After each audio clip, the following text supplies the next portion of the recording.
नमस्कार दोस्तों, स्वागत है आपके अपने YouTube चैनल RGS में। और फिर से हम हाजिर हैं आप सभी के समक्ष करंट के मुद्दे को लेकर के। तो आज का मुद्दा है डोनाल्ड ट्रंप जो प्रेसिडेंट बनने वाले हैं और उनकी वापसी हो रही है। तो president Donald Trump return to power, जो उनके हाथ में सत्ता आने वाली है, तो उसी को लेकर के ये वीडियो है। तो सबसे पहले जो है अमेरिकी राष्ट्रपति के बारे में जान लेते हैं। तो संयुक्त राज्य अमेरिका का राष्ट्रपति जो है अपने राष्ट्र का राज्य प्रमुख यानी हेड ऑफ स्टेट और सरकार प्रमुख हेड ऑफ गवर्नमेंट होता है। तो दोनों शक्तियाँ इसी के हाथ में होती है, यानी सरकार का भी प्रमुख होता है और राज्य का भी प्रमुख होता है। राष्ट्रपति संघीय सरकार की कार्यकारी शाखा को निर्देश देता है और संयुक्त राष्ट्र सशस्त्र बलों का कमांडर इन चीफ भी होता है। और जो यहाँ के राष्ट्रपति होते हैं उनका कार्यकाल 4 वर्ष का होता है। चुनाव प्रणाली जो है निर्वाचक मंडल के माध्यम से अप्रत्यक्ष निर्वाचन प्रणाली वहाँ पर है और अधिकतम 2 कार्यकाल की सीमा निर्धारित की गई है। वर्ष 1951 में अमेरिकी संविधान में 20वें संशोधन के तहत कोई भी व्यक्ति 2 बार से अधिक राष्ट्रपति के रूप में नहीं चुना जा सकता है। इसके पहले डी रूजवेल्ट हुआ करते थे, जो अमेरिका में सर्वाधिक 4 बार राष्ट्रपति चुने गए थे और उनके बाद ही जो है ये संशोधन किया गया। तो राष्ट्रपति पद की योग्यता क्या होती है? तो संयुक्त राज्य अमेरिका का प्राकृतिक नागरिक यानी जन्म से होना चाहिए, यानी जो वहाँ पर जन्मा है USA में वही जो है वहाँ का राष्ट्रपति बन सकता है। कोई दूसरे देश का जन्मा व्यक्ति वहाँ का राष्ट्रपति नहीं बन सकता है। और न्यूनतम आयु कितनी होनी चाहिए? 35 वर्ष, जो कि भारत के राष्ट्रपति के लिए भी है। लेकिन यहाँ पर एक अंतर है, भारत का नागरिक जो है जन्म से भारतीय नहीं होना चाहिए। ठीक है, तो ये बेसिक अंतर है। और कम से कम 14 वर्षों से संयुक्त राज्य अमेरिका में निवासी होना चाहिए, यानी 14 वर्ष उसको अमेरिका में रहते हुए व्यतीत हो गए हों, तब वो एलिजिबल है, यानी योग्यता धारण करता है वहाँ के राष्ट्रपति के लिए। तो आज जो है डोनाल्ड ट्रंप दूसरी बार संयुक्त राज्य अमेरिका के राष्ट्रपति के रूप में शपथ लेंगे और इनकी पार्टी आप जानते ही होंगे कि रिपब्लिकन पार्टी है। तो वहाँ मुख्य रूप से 2 पार्टियाँ ही हैं। एक है डेमोक्रेटिक पार्टी जिसका चुनाव चिन्ह गधा है, और एक है रिपब्लिकन पार्टी जिसका चुनाव चिन्ह जो है हाथी है। तो हाथी जो है जीती है। रिपब्लिकन पार्टी से अमेरिकी राष्ट्रपति डोनाल्ड ट्रंप दूसरी बार शपथ ले रहे हैं। यह समारोह यूनाइटेड स्टेट कैपिटल के अंदर आयोजित किया जाएगा, जिस पर 4 साल पहले दंगाइयों ने कब्जा कर लिया था। और कब्जा क्यों किया था कि 2020 में जब चुनाव हुए थे तो जो बाइडन जो जीते थे उस समय, उनकी जीत को पलटने की कोशिश कर रहे थे, इसीलिए दंगाई जो है वहाँ पर कब्जा कर लिए थे। कहाँ पर? यूनाइटेड स्टेट कैपिटल के अंदर। इसका ऐतिहासिक महत्व भी है। राष्ट्रपति संविधान में 1933 के संशोधन के बाद ऐतिहासिक रूप से 20 जनवरी यानी जो जनवरी का जो महीना है उसमें 20 तारीख को ही शपथ लेते हैं। यदि किसी कारणवश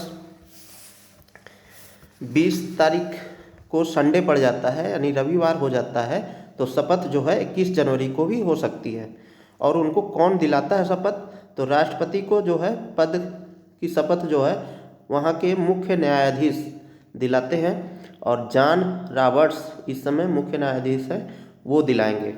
जबकि उपराष्ट्रपति को जो है वहाँ के न्यायाधीश ब्रेट वाकानुग द्वारा दिलाई जाएगी। चुनाव की तिथि जो है जैसा कि आप लोगों को पता है कि नवंबर में चुनाव हुआ था। परिणाम की घोषणा जो है मीडिया संगठन ने की थी और राष्ट्रपति ट्रांजिशन चर्चा के लिए निर्वाचित राष्ट्रपति को आमंत्रित करते हैं। निर्वाचक मंडल के सदस्य दिसंबर में आधिकारिक रूप से मतदाता की पसंद बनाते हैं। कांग्रेस द्वारा प्रमाणित किया जाता है, प्रमाणन दिया जाता है। तो जनवरी में कांग्रेस वोटों की गिनती करती है और चुनाव परिणाम को प्रमाणित करती है। तो अन्य जो राष्ट्रपति हुए हैं वो कब कब शपथ लिए, तो देश के पहले जो राष्ट्रपति थे जॉर्ज वाशिंगटन 30 अप्रैल 1989 को शपथ ली थी।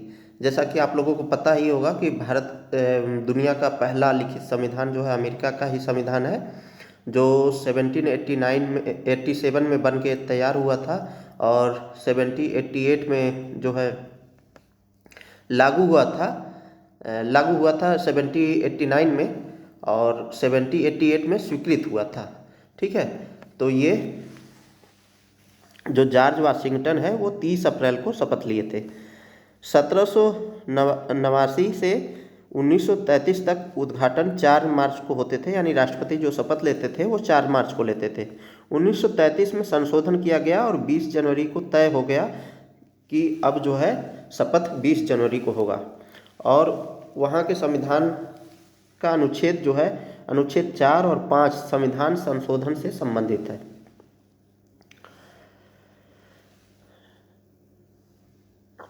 इस दौरान जो है जब नवंबर में चुनाव हुआ और जनवरी में जब शपथ ले रहे हैं, तो इस दौरान क्या करते हैं राष्ट्रपति वहाँ के जो आगामी बनने वाले होते हैं, तो निर्वाचित राष्ट्रपति प्रमुख पदों पर नियुक्तियां करता है। तो जो भी ब्यूरोक्रेट्स हैं उन पदों पर नियुक्तियां करता है। सीनेट पुष्टि जो होती है, कुछ नियुक्तियों के लिए अमेरिकी सीनेट द्वारा पुष्टि की आवश्यकता होती है। खुफिया ब्रीफिंग, यानी निर्वाचित राष्ट्रपति को संक्रमण काल के दौरान ब्रीफिंग प्राप्त होती है। ब्रीफिंग का मतलब है कि देश दुनिया में क्या हो रहा है, यानी उनके खुद के देश में और अन्य देशों में क्या हो रहा है उसकी जानकारी राष्ट्रपति को दी जाती है। तो खुफिया ब्रीफिंग की जाती है ताकि आने वाले समय में जब वह अपना शपथ ग्रहण कर ले तो उनके कार्यकाल में किस तरीके से नीतियां लागू की जाए उसकी जानकारी हो सके उन्हें। योजना भी बनाते हैं कुछ, तो संयुक्त कांग्रेस उद्घाटन समारोह समिति जो है इस शपथ समारोह को कराती है। इस कार्यक्रम की योजना बनाती है और इसकी मेजबानी करती है। सुरक्षा के लिए यूनाइटेड स्टेट्स सीक्रेट सर्विस जिम्मेदार होती है और स्थान जो होता है पारंपरिक रूप से यूएस कैपिटल के पश्चिमी हिस्से पर आयोजित किया जाता है, ओपन में। पर इस समय जो है ठंडी वहाँ पर ज़्यादा हो रही है वाशिंगटन डीसी में, तो ट्रंप ने समारोह को अंदर स्थानांतरित कर दिया है। आखिरी बार 1985 में अंदर जो है शपथ ग्रहण समारोह किया गया था। ये वही चीज़ है। उपस्थित लोग कौन कौन से रहेंगे इसमें, तो डेमोक्रेटिक और रिपब्लिकन दोनों पार्टियों के वरिष्ठ नेता पूर्व अमेरिकी राष्ट्रपति रहेंगे, एलन मस्क, मार्क जुकरबर्ग, ठीक है, जेफ बेजोस जैसे व्यवसायी जो है ये लोग शामिल रहेंगे। भारत की तरफ से कौन जा रहा है, तो यहाँ के विदेश मंत्री एस जयशंकर जी जो है वहाँ पर जा रहे हैं। चीनी उपराष्ट्रपति भी वहाँ पर जा रहे हैं। विदेशी गणमान्य व्यक्ति भी जा रहे हैं। ब्राज़ील के पूर्व राष्ट्रपति जेयर बोल्सोनारो और ब्रिटेन के निगेल फरेज और इटली के पीएम जॉर्जिया मेलोनी जैसी हस्तियां भी निमंत्रित की गई हैं। कार्यक्रम की क्षमता केवल 600 की उपस्थिति की क्षमता है। बाकी लोगों के लिए जो है लाइव स्ट्रीमिंग किया जाएगा, अन्य जगह व्यवस्था की जाएगी। परेड जो है पेंसिल्वेनिया एवेन्यू में से व्हाइट हाउस तक का होगा, जिसमें सैन्य रेजिमेंट, मार्चिंग बैंड और नागरिक समूह शामिल होंगे। और डोनाल्ड ट्रंप की मुख्य नीतियाँ क्या होने वाली हैं उसके बारे में बहुत चर्चा में रहे हैं। तो बहुत सारे लोगों मानते हैं कि इस पर जो है, इससे जो है अन्य देशों के साथ कुछ तनाव भी हो सकता है या लगाव भी हो सकता है। तो उनका जो नीतियाँ लागू करने वाले हैं वो क्या क्या हैं, तो सबसे पहले जन्मसिद्ध नागरिकता समाप्त करेंगे। तो उनका घोषणा था, ठीक है, जो कि 14वें संशोधन के द्वारा वहाँ डाला गया था कि जो भी व्यक्ति है, अगर उसके माता पिता वहाँ पर हैं और भले ही वहाँ के नागरिक नहीं हों, ऑन वीज़ा गए हों, तो भी अगर वहाँ जन्म लेता है बच्चा तो वहाँ का नागरिक माना जाता है। 14वें संविधान संशोधन के द्वारा वहाँ पर किया गया था। बाइडेन युग की सीमा नीतियों को समाप्त किया जा सकता है। लोकतंत्र जो है 6 जनवरी को कैपिटल हमले में शामिल प्रतिवादियों को क्षमा करना। जो बाइडेन के राष्ट्रपति बनने पर जो लोग जो है दंगाई थे, उन पर जो चार्जेस लगे थे उन्हें क्षमा कर देना है, उनकी नीतियों में है। विदेश नीति क्या होगी, तो इनका कहना है कि पुतिन और जेलेंस्की के साथ अपने अच्छे संबंधों का दावा करते हुए 24 घंटे के भीतर यूक्रेन में युद्ध समाप्त करने की घोषणा करवा सकते हैं। और अभी आप देख रहे होंगे कि गाजा और इजराइल का जो युद्ध है वो भी जो है समाप्ति की ओर, स्थायी विराम की ओर बढ़ रहा है। तो ये भी एक उनकी नीतियों में शामिल है। अर्थव्यवस्था को देखें तो मैक्सिको और कनाडा के आयात पर 25% टैरिफ शुल्क लगाने का इनका विचार है।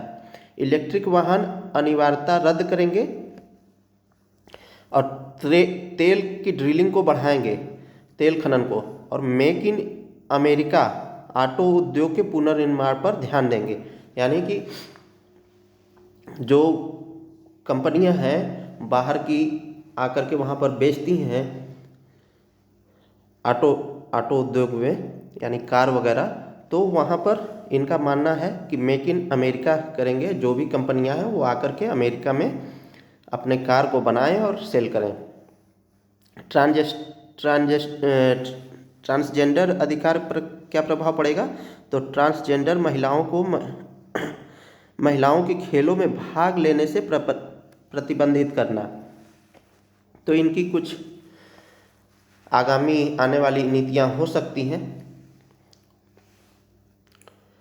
अब कुछ समझ लेते हैं कि जो H1B वीज़ा जो होता है उसके बारे में।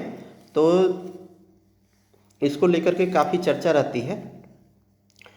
तो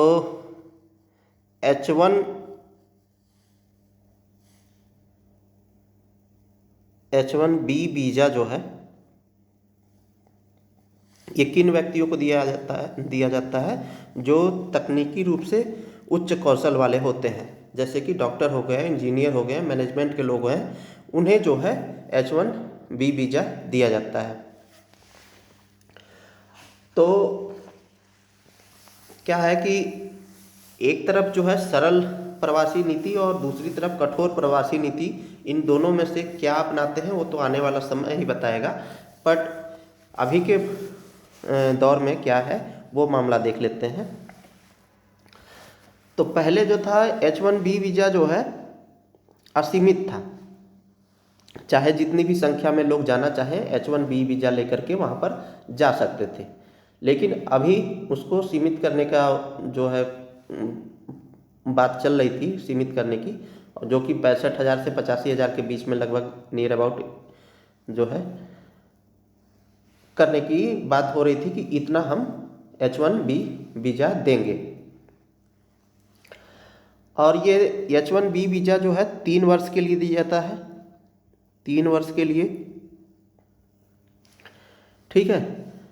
और जब ये 10 साल बीत जाता है, यानी इसको फिर रिवाइज किया जाता है, और जब 10 वर्ष बीत जाता है तो क्या होता है, ग्रीन कार्ड जारी हो जाता है। तो ग्रीन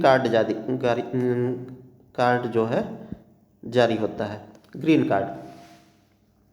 अब ग्रीन कार्ड से क्या फ़ायदा होता है कि स्थायी रूप से यूएसए में रहने की स्वीकृति मिल जाती है और बार बार जो है H1B वीज़ा लेना नहीं पड़ता है।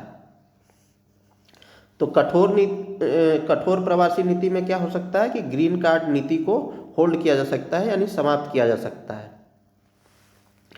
अब जो ये H1B वीज़ा मान लीजिए पुरुष लेकर के जाता है तो उनके साथ उनकी पत्नी भी जाएंगी, तो वो सोचती हैं कि चलो हम भी कुछ काम कर लेते हैं। तो पत्नी भी जो है वहाँ पर काम करना चाहती है तो वो भी वीज़ा लेगी। तो वो कौन सा वीज़ा लेगी? H4 वीज़ा लेगी। तो H4 वीज़ा जो है ये अनस्किल्ड वर्क के लिए दिया जाता है।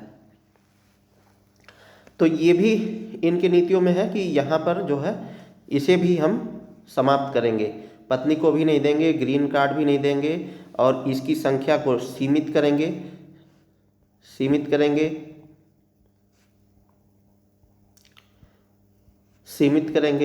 ठीक है, और ये समाप्त करेंगे। और इसके बाद जो है जैसे कि पति पत्नी गए हैं और वहाँ पर बच्चे हुए तो यहाँ नागरिकता स्वयं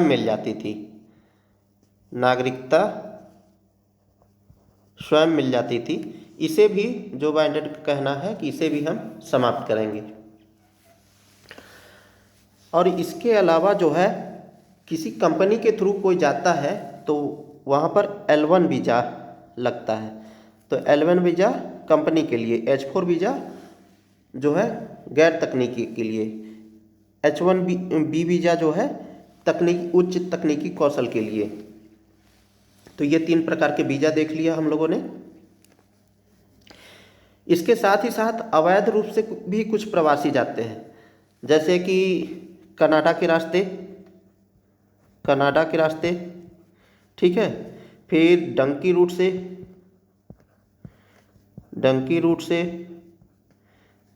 फिर जो है कुछ लोग जो है दीवार फान करके, जैसे कि मैक्सिको की दीवार फान करके, तो ऐसे भी बहुत सारे लोग जाते हैं।